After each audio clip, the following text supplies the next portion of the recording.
take this as practice for when you're on TV, no pressure.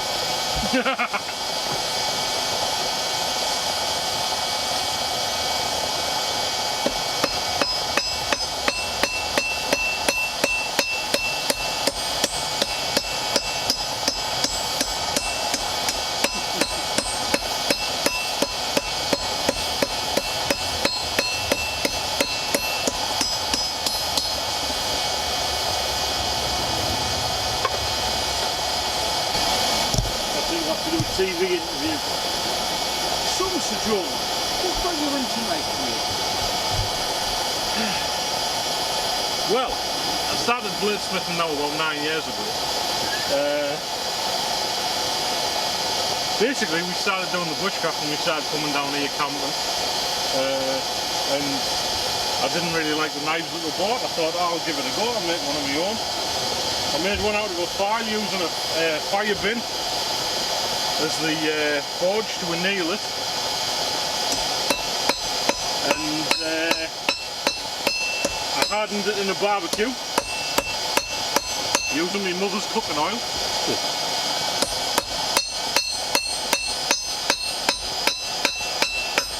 I took it up the farm. These guys pretended they liked it, so I thought, oh, I'll give it another go.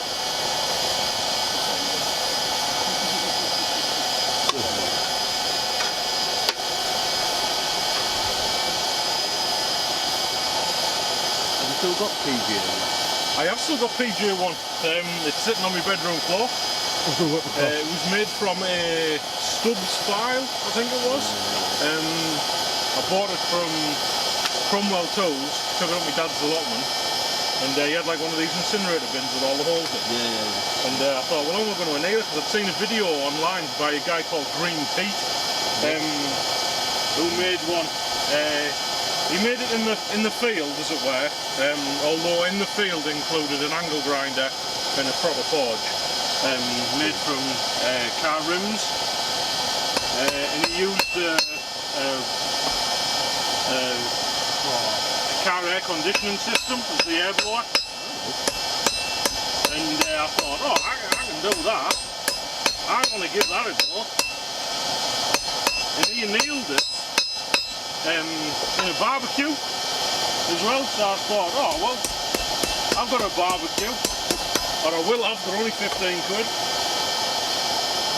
so I got a barbecue, took the file up my dad's allotment, stuck it in the fire bin, left it there overnight. We just set a load of bags of stuff on fire, bags of paper, pigeon corn sacks, things like that. Just filled the bin up with bits of wood, chucked the file in the bottom, lit it, and just left it there. Came back the next day, got it out, it was all red and grey, bent like a banana, because I remember getting it and thinking, oh, I'm going to straighten that out.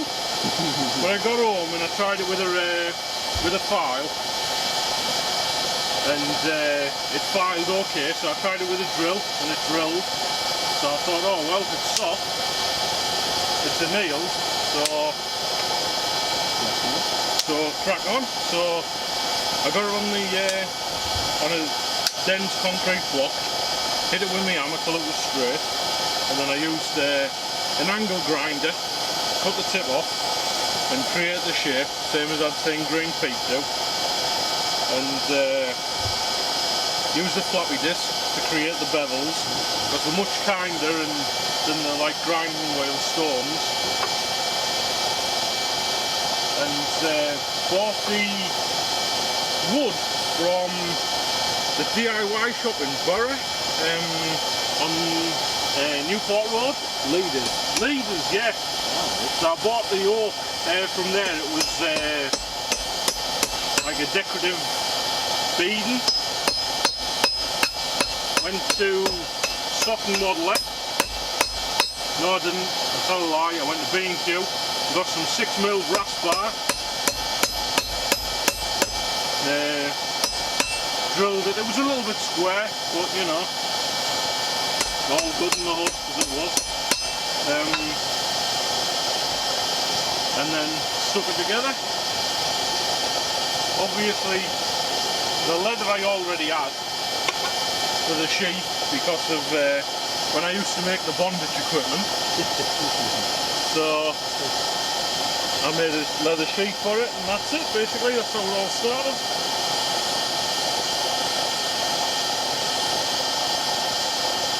So, Mr. Jones, what's the most expensive knife you've ever made? The most expensive knife I've ever made. The most expensive knife I've ever made, I suppose, given the amount of man hours and time that's gone into it, hasn't been given to its owner yet. And its owner's standing right there. Saving up. He hasn't even seen the blade as yet. The blade's all complete. But being the sophisticated individual that he is, he wants a Mokyun Garnier Tsuba making. So like a Damascus, but using brass and copper. And then there'll be... Folded 2,000 times. Well, kind of, yes. It has, as far as I can calculate down, it has probably about 860 layers, give or take. It stands at, if memory serves me correctly, about 22 inches long. And is an incredibly impressive bit of steel. I won't be getting used to skinning rabbits.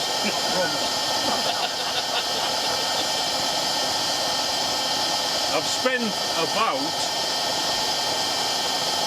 close to a year on it so far. Right. It was actually mentioned last year when we were up Bisley.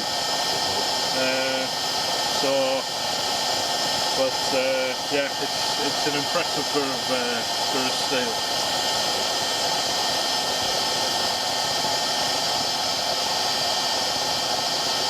How long is left on it then? On his? Yeah. Well, I've been practicing basically with the Mokyun Garnier, because getting the brass and the copper to laminate together has been quite difficult. And the closest I came to the last success was I had it in the forge, and I had it up to almost what you would look at the steel as a cherry red. But when I hit it, what I didn't realise is in between all the copper layers is the brass turned into liquid, and the brass just shot out everywhere. But I had another go after that, and I got a successful bond. So will that be folded like a match? You what, sorry? Will that be folded and folded like a match? I'm still getting the grips with the Mokyun Garnier, but it'll be multi-laminated, and then if I can, I'm going to create a twist in it, and then I'll flatten it back down, because you can forge it. Yeah. You can forge it. You've just got to be critical of your temperatures. That's all. It's warm, isn't it?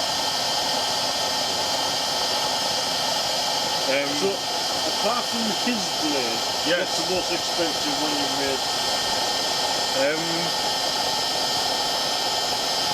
I don't really know. Wasn't the chopper an expensive bit of blade? The competition chopper. It was a lot of work in that, yeah. It was a lot of work in that. It came from a leaf spring that was about an inch thick, by about 3.5 inches wide, by about 32 inches long, give or take, and that was only half of it. Lord, and that was actually given to me by Chris, Mr. Grasshopper Outdoors himself, that he found, and as the tester, we tried it on a 2-inch rope chop, so a single slice on a 2-inch natural fibre manila rope, and it took through it in one swipe. I then chopped through 2 2x4s with it, and shaved the air off my arm. I chopped through 2 tennis balls, 5 golf balls, chopped another 2x4 with it, and it's in my case now, and I've never sharpened it since I made it. Oh, is that the one you showed us last night? Yes, yeah.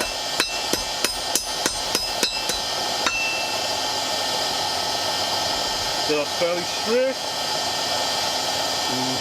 Yeah. You can see where we've got the spine there, and you can see how it tapers all the way down to the cutting edge. Oh yeah. And then if we flip it over, you can see how that's thinner. Starting to bevel. And beveling round. So that's got the hard steel down the middle. Down the centre, yeah. So it's got the tool steel down the centre, and it's got mild steel on either side of it, laminated together. So we've got the hardened steel core and the soft outer melt. So when you've ground the bevels in, after they've been hammered, you should get the contrast between the mild steel and the hardenable steel along the cutting edge.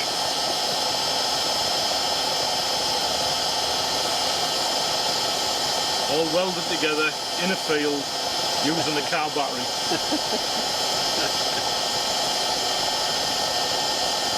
Oh, the fire, eat your heart out. Yeah, still using the car battery to power the fans on a homemade forge that was made from a gas cylinder and some rebar.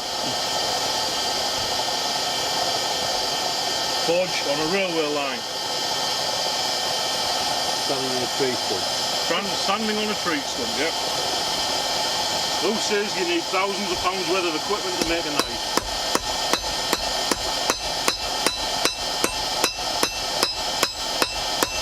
With homemade grinder, Yes, but also runs on 12 volt. yes, with a homemade belt grinder that runs on a 12 volt car battery with a 400 watt motor, which rates just over half a horsepower.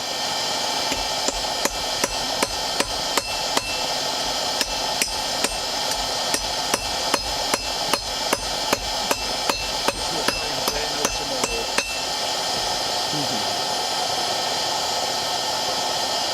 Well, we're almost done for the night. A couple more heats and we should be done. Doing different smoke. There was a gentleman on YouTube called Scott Beck, who was from Salt Lake City, I think it was, and somebody once said to him on a YouTube channel that you absolutely 100% positively need a professional belt grinder to make a knife. I've never heard so much swearing in my life. This guy made 22 videos telling this guy what he thought. Each video was about 12 to 20 minutes long. I've never heard swearing like it in my life. I think it's been taken off YouTube now. I think all of them have. I think he lost his channel. But If just go find it, we'll put the link in the video. absolutely.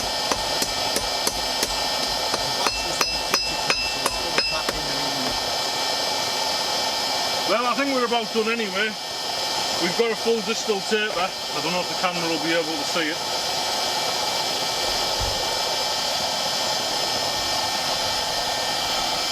No, we'll just put autofocus on. So we've got the distal taper, as you can see, from the back of the blade coming down to the cutting edge where it thins out. We have, you can just about see the way the plunge line meets the actual body of the blade, and as you can see from the back, turn it round to the front and you can see where they've been hammered down to a thinner edge of the bevel.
never a million miles away. Can you see any of the I can see where I think is the cutting edge up towards the back edge. have a look? Oh, Doesn't feel that hot.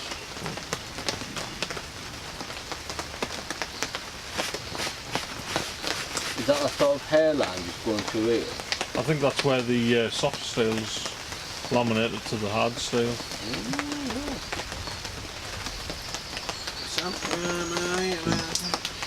Yeah, if you just catch the light right, you see a very... Alright. You just catch the light right, you see a very, very straight line. Uh-huh. It's a bit undulating, yeah? Yes, yeah. So when you're grinding your knife, Yeah. are you potentially taking away a little bit of the outer steel as well to expose more of the cutting edge? Yes, yeah. If you get like a Scandi grind on it, you know? Kind of, yeah. Yeah, you get sort of a... I mean, you could do a higher bevel. I mean, with like a more powerful machine, then yeah, you would be easier to take a bit more off. But it's removing metal really fast. So If you were to get like a heli blade or yeah, a Quando laminated blade, yeah, you've probably got a bevel maybe, I don't know, ½ inch. oh yeah, yeah, So as you're whacking that along your store, yeah, would you be removing some of the softer material as well? yeah. You can be removing both hard and soft. Just to expose a bit more of that cutting edge of this. Yeah. back. Right. Shall we give it another go? See if it will. Yeah, See we'll if give it everything a try. runs. Ready? Yeah.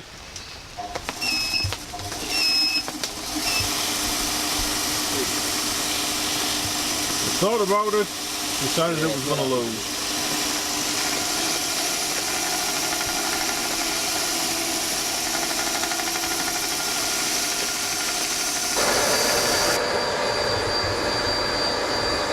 You'll notice we've got quite a nice flame in there when we haven't capped the base.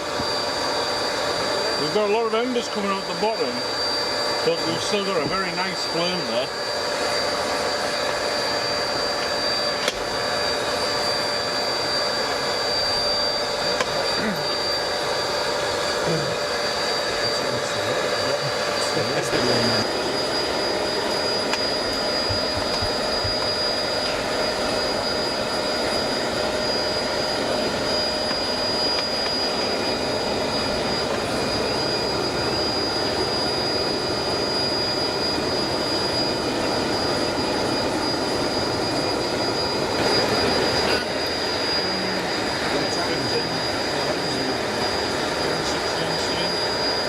You what? No, just the blade.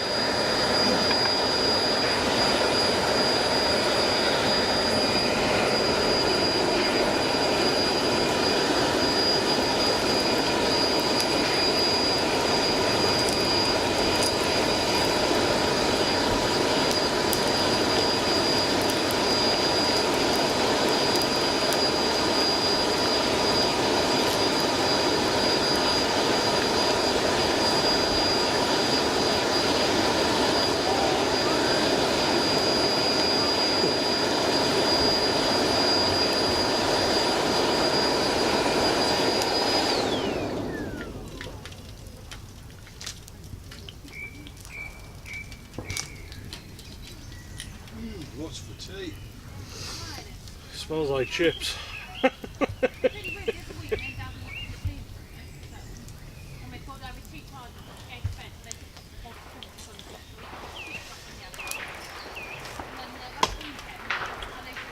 Right. Just hold it there, Paul. There. Yeah. Should we give it a test? What do you mean, test? File? You do file tests on a knife, so like when you would file a piece of steel and it like bites in, if you try that with a piece of steel that's hard, your file won't dig in, it'll skate off the top.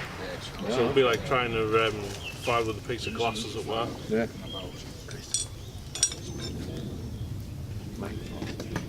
Yeah.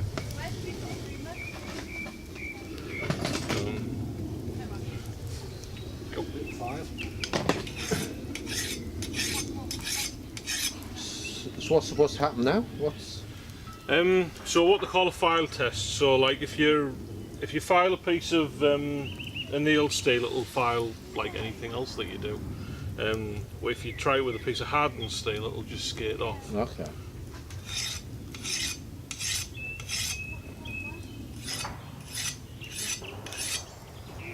Would appear that it's okay. We'll give it a clean off, let it cool down, and we'll temper it and see what we've got.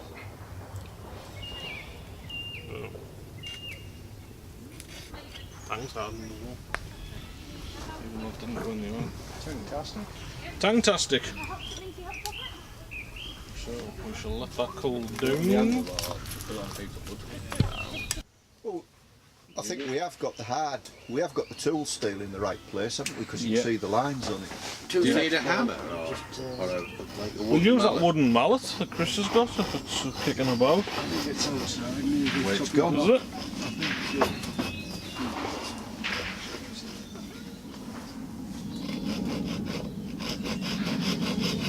Ah. No. I could have seen that from here. I'd moved. Well, I needed that for banging the big stakes in for the bath. Ah, right, okay. So I needed something fairly heavy. Don't forget to put your sound on, Chris. John. Yeah. You know, like I hope I've just programmed it. Autopilot. Yeah, auto. Yeah.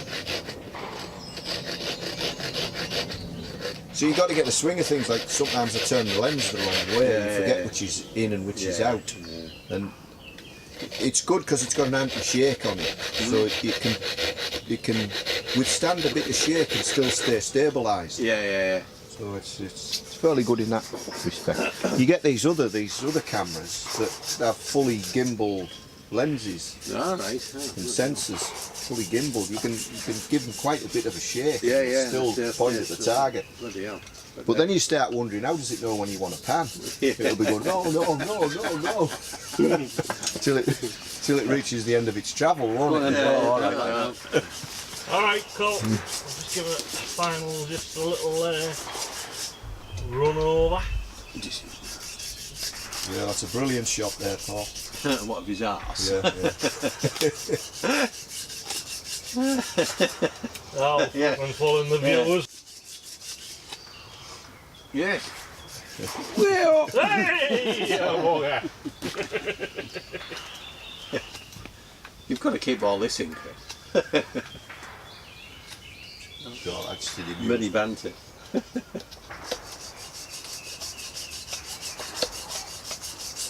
are you making? Boys at camp. What are you making? I need a toggle. A toggle? I need a toggle. Toggle. Just rubbing that little bit of an imperfection there on the blade. We've got just It's made pull in it the out. field and it's just not perfect. So what you're going to hit? piece of oak. Piece of wood. Paul's stick that he just made. So, let's see. Is this wireless tool still hard as well? I've laid it on the bricks to temper it a bit. Oh really? Yep. So, let's see if we can break it with the little mallet. No, you can't break it.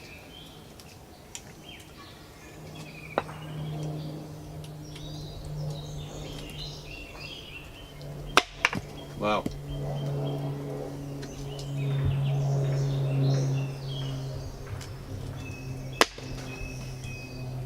Got any damage? Any flaws? Any chips? Nope, we're all good. Excellent. No damage at all. So it's worth putting a handle on them. Yeah. Yeah. So is there another process after this then for your knife? Well, apart from the handling, All right, it's had all its done all of its heat treatment. treatments. Yeah. Yeah. So we've heated it up to critical temperature and then quenched it from when it was like the red yellow. Yeah. Which is around about the 850 degrees Celsius range. Right. And then we've quenched that, and then we left it in there for probably about 30 seconds or so, and then we took it back out, give it a quick clean over, and rested it on the brick with the spine of hanging over the brick into the fire. Yeah. So we've been allowing the back to get hot off the fire and trickle down in colour, and then we've done another quench on to stop the tempering process. Alright. And now we're All the molecules have aligned now and everything's Yeah. nice and stable. And yeah, hopefully.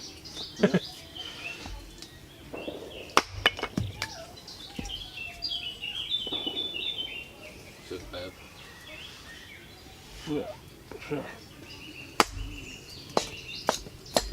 Can you shave with it? Probably not yet.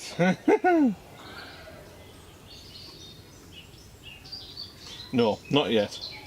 So there's a bit of grinding, a bit of There's a little bit of final finish on Finishing, the. yeah. Oh yeah, look at that. and that's before it's final finishing. I've got my little ceramic stone with me, so if you want, you could spend a while. Yeah, Yeah. Really Finally finding get out. the fine edge. So there we go. A triple laminated, Fantastic.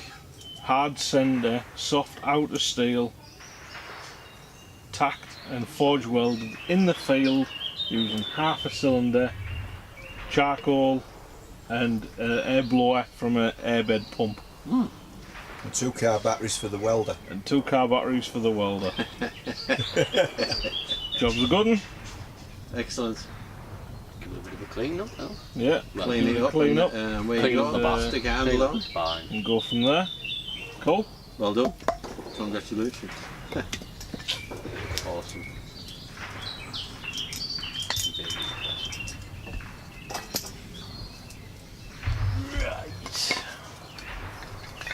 People say we just come to muck about.